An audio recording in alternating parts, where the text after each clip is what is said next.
অল্পদিনের জন্য কলিকাতায় থাকিলে এই সময় মা বলরাম বসুর কথা অথবা কথামৃত পণিতা মাস্টার মশাইয়ের বাটিতে থাকিতেন। বেশি দিন থাকিলে কলিকাতায় বা নিকটে কোথাও গঙ্গার তীরে বাটি ভাড়া করা হইত।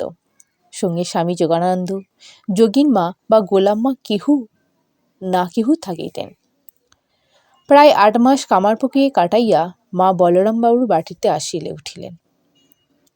এইখানে ছাদে ধ্যানকালে একদিন তাহার যে আনন্দময় অনুভূতি হয় তাহা সখীস্বরূপা যোগীন মার কাছে ব্যক্ত করেন। দেখলাম যেন কত দূরে চলে গেছি, সকলেই আমাকে ভালোবাসছে। কি রূপ আমার! ঠাকুরও রয়েছেন, সকলের কি যত্নে আমাকে তার পাশে বসিয়া দিলে। কি আনন্দ হচ্ছিল সে আর ভাষায় বলতে পারি না।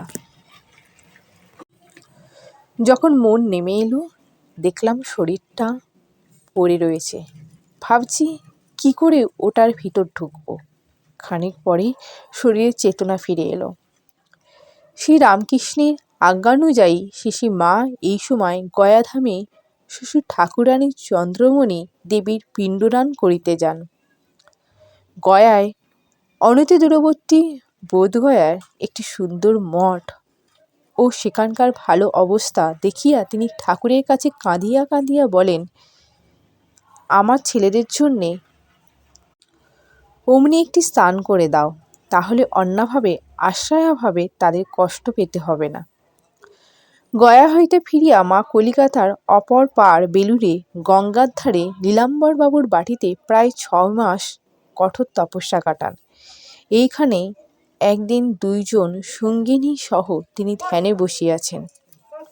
ধ্যান ভঙ্গ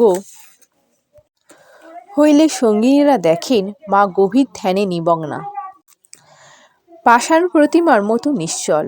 বহুক্ষণ পরে ধ্যান শেষে মা বলিতেছেন, ও যোগীন, আমার হাত কই, আমার পা কই? সম্পূর্ণ দেহজ্ঞান রহিত এই উচ্চতম সমাধির পরেও তিনি দিনকতক নানা বর্ণের জ্যোতির মধ্যে তাহার চিত্ত লীন হইয়া যাইত এবং মনও সর্বদা অন্তর্মুখ থাকিত। কিছুদিন পরে মা গোলাম্মা, যোগীন মা, লক্ষ্মী দিদি ও কয়েকজন অন্তরঙ্গ ত্যাগী ভক্ত সহ পুরী ধামে যান।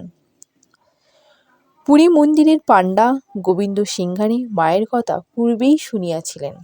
তিনি মাকে পালকিতে করিয়া মন্দিরে লইয়া যাইতে চাহিলেন। মা বলিলেন, না বাবা, আমি দিনহীন কাঙালির মতো তাকে দর্শন করতে যাব।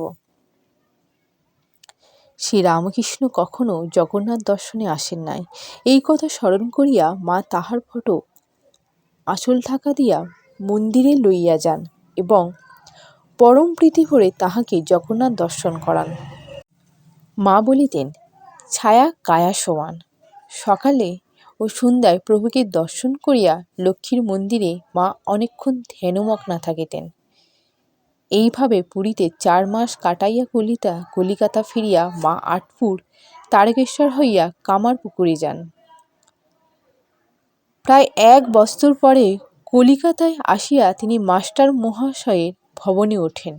তখন ভক্ত বলরাম বসুর খুব অসুখ চলিতেছে। শেষ সময়ে নিকটে থাকিবার জন্য মা তাহার ভবনে আসিলেন।